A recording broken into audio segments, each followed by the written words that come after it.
È una forma di nevrosi che tu in qualche modo alimenti, ma in qualche modo controlli.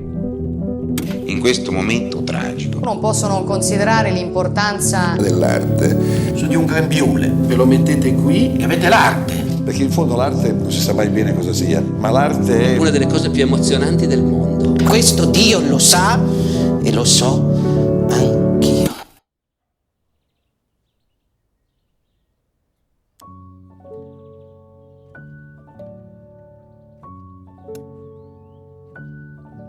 D'estate mio padre a 11 anni, 12 anni, mi ha messo in una bottega per non stare in giro, mentre vedevo i miei compagni che andavano al campo solare, c'erano varie attività di oratorio, piscina, eccetera. Io stavo in questa bottega a fare l'intagliatore.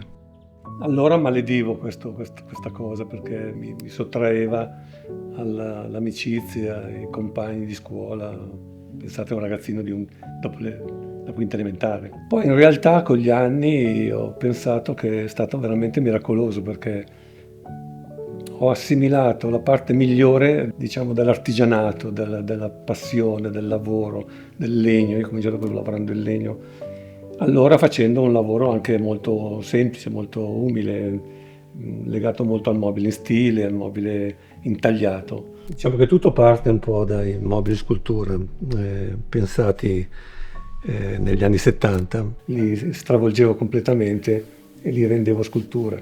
Li facevo con la motosega, li svuotavo con la motosega e poi le forme esterne, in questo caso legate a questo mondo primitivo, come se fosse una figura femminile, dove l'anta poi si appoggia sull'elemento che esce, in qualche modo la ribalta sta in piedi. Questo invece è un mobile che ho fatto per mio figlio da cavalcare. In questo caso è segnato, tu vedi questi segni sono dati dalla cavalcata di mio figlio che legava la sella, una sella piccolina da cavallo, e la usavano per giocare, si nascondevano dentro, eccetera. Questi sono i segni appunto di mio figlio che 30 anni fa cavalcava. Questi sono lavori di 40 anni fa, ma il tempo si fa lungo. All'Istituto d'Arte di Cantù ho avuto un grande maestro, Giuliano Vangi, è un grande scultore che adesso è morto da poche settimane, novantenne. Come un padre è stato per me perché mi ha avvicinato veramente alla scultura e l'ho avuto solo per 3-4 anni, ma ha inciso molto sul mio lavoro, sul percorso di un ragazzino che non sa bene quale meta raggiungere. Sono arrivato a Milano all'Accademia e ho avuto Ali Cavaliere come docente e questo lavoro che poi è arrivato dopo, molto legato alla natura, arriva molto da lui, per cui ho avuto diversi padri.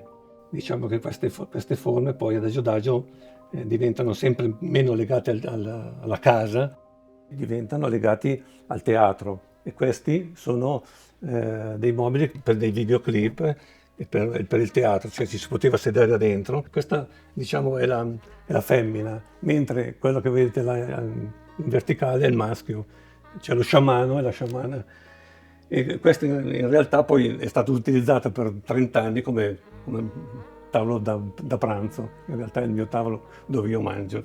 Qui è in piedi, in realtà è coricato, è lo sciamano dove tu ti puoi sedere dal seggiolino e infilare la testa nella maschera. È sempre fatto per il teatro. Ho bisogno di costruire una struttura che sia leggera, che possa essere indossata quasi, e sono legati a quelle forme che vedete lì sopra, oppure anche queste forme sono fatte in midollino.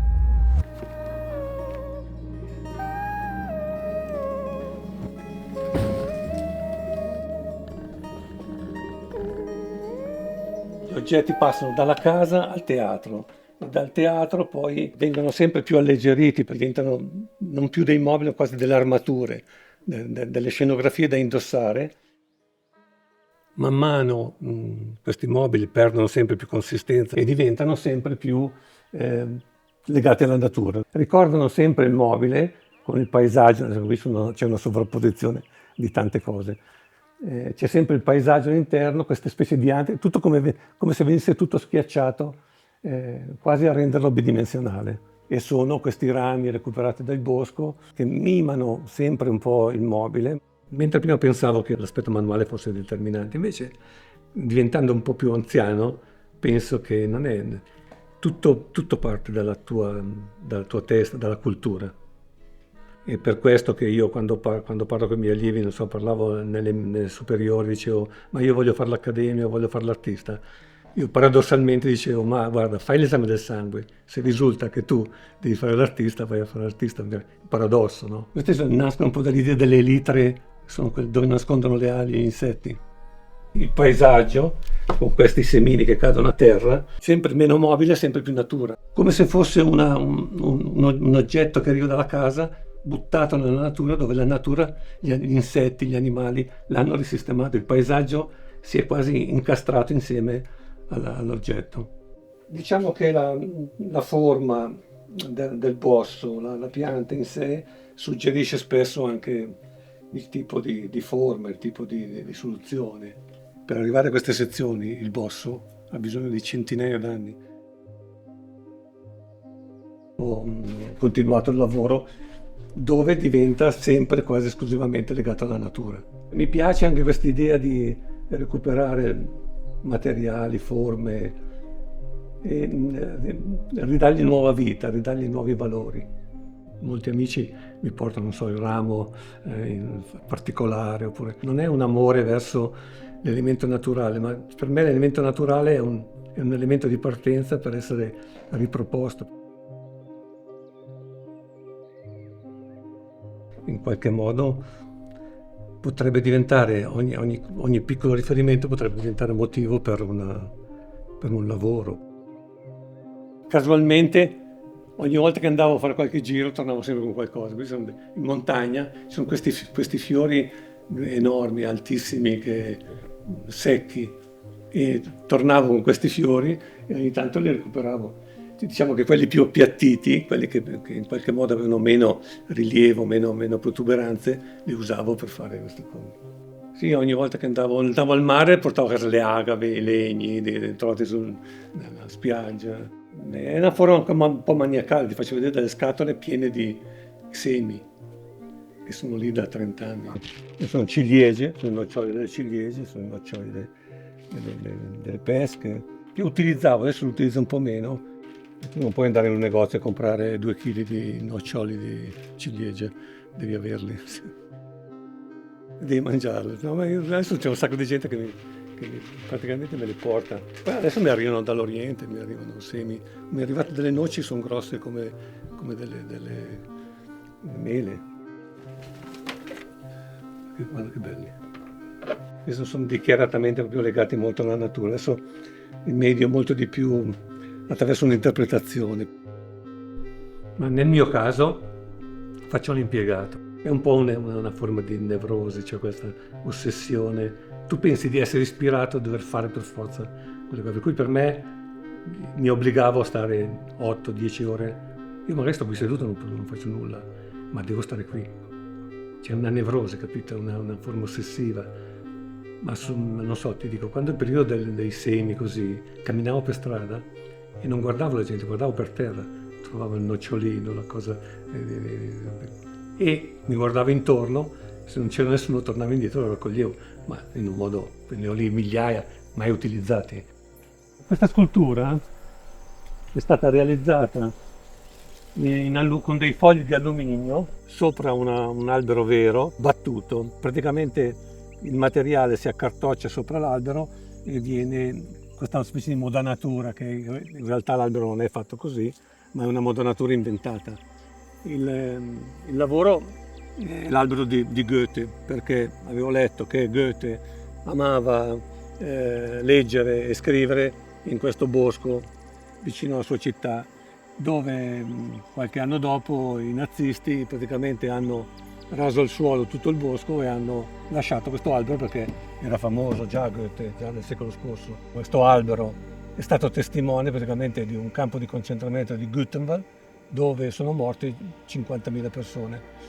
Ci sono all'interno delle foglie che testimoniano un po' questa idea che l'albero in qualche modo si rifiutasse di crescere all'esterno per essere testimone di questo massacro, ma crescesse un po' all'interno.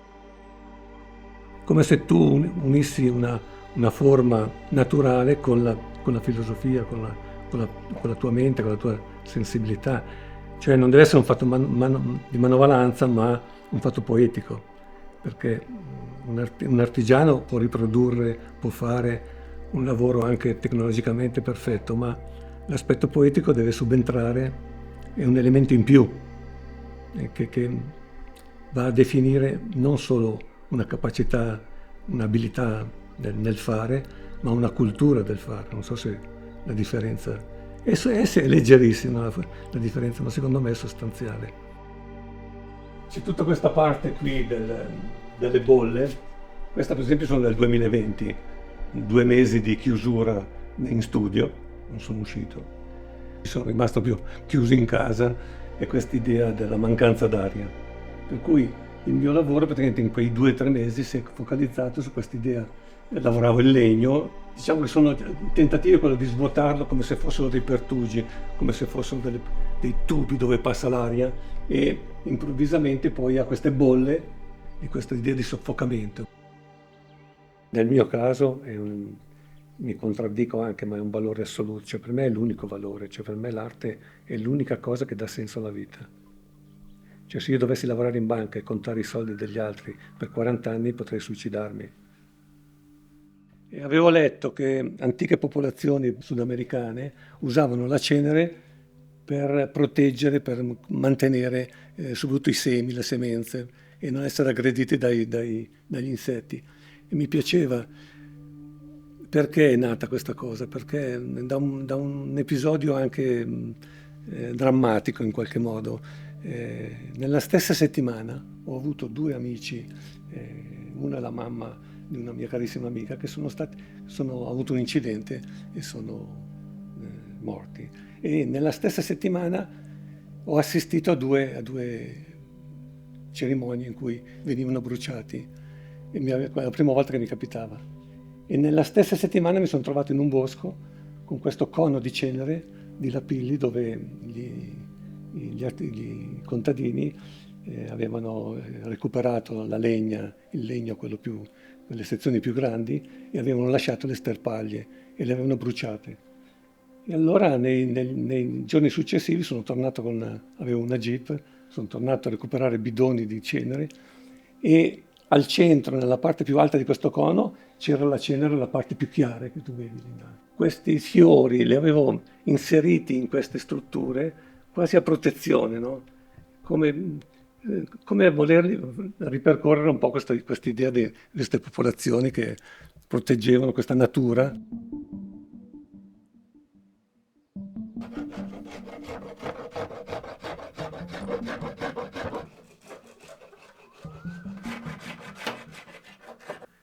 È tutto molto accentuato, è tutto molto difficile, per questo che dico ai miei allievi: fai l'esame del sangue, se risulta dall'esame del sangue che devi fare l'artista, fai l'artista, ma deve essere proprio capito, è talmente una cosa, un'esigenza dentro, che devi farlo per forza. Se tu hai un'esigenza vera e non puoi scantonare da altre parti, sei costretto a fare quella roba lì. Sei costretto, capisci? Non hai scelta. In questo caso, riguardo il legno, gli strumenti sono molto semplici. Qualsiasi artigiano li possiede e utilizza, che hanno una sezione tonda, oppure sono piatti, oppure sono convessi. Quell'albero che avete visto, che vedete fuori, è fatto con questi martelli. Nell'Alto Lago, ovviamente nel secolo scorso non lo usavano per andare in spiaggia, ma lo usavano come discarica. E improvvisamente ho visto per caso questi cocci che erano lavorati dall'acqua. Questi per esempio arrivano da Murano, e anche nei secoli scorsi buttavano nel canale. Io ho recuperato delle paste vitree, qui ne ho solo uno, ma sto facendo una mostra su queste cose, dove sono pezzi di vetro del 700, dell'800, dove con dei collanti industriali ho cercato di riaggregare in un altro modo. Poi c'è sempre un po' questa idea anche di prendere del materiale e riciclarlo in qualche modo, riproporlo, rimetterlo insieme, dargli altri valori. E ogni tanto poi tiro fuori il materiale e li ripropongo. Questi invece sono tutti pezzi che ho trovato qui in Alto Lago.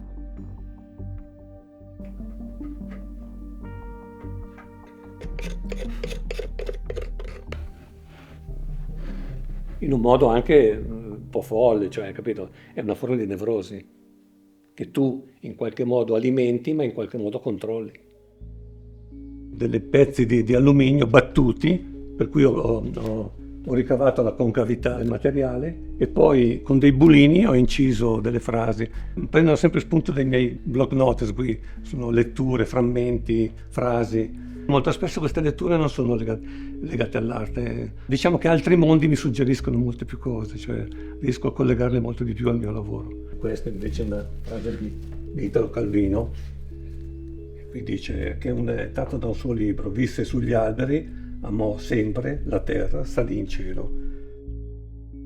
Ma se tu vai a vedere questi quadri, cioè capisci che li ha fatti in quel modo, sono cose vere, non sono cose fatte a tavolino per un aspetto estetico, sono fatte, capito, arrivano da un'esperienza, arrivano dalla vita, non so come dirlo, arrivano da una realtà. Questa è l'importanza dell'arte, perché io posso andare al mercato e comprare questi quadri bellissimi con il riflesso sul lago, ma non c'è vita in quella, è abilità nel fare un quadro dove c'è il lago, l'acqua e il riflesso delle barche sull'acqua. Ma cosa differenzia quel quadro lì da un quadro fatto all'inizio del Novecento? Che rappresentano forse anche la stessa cosa, e che quello è vero, quello nasce da un'esperienza, dalla vita fatta in quel modo, in quel posto. Questi quadri del mercato sono posticci, sono falsi, sono finti, non hanno vita, non hanno vitalità, non hanno storia, non so come dirlo. Secondo me diventano arte quando dietro c'è un mondo, c'è una cultura, c'è un'esperienza, c'è una verità. L'arte, secondo me, ti deve avvicinare alla verità. In questo caso anche la grafica molto spesso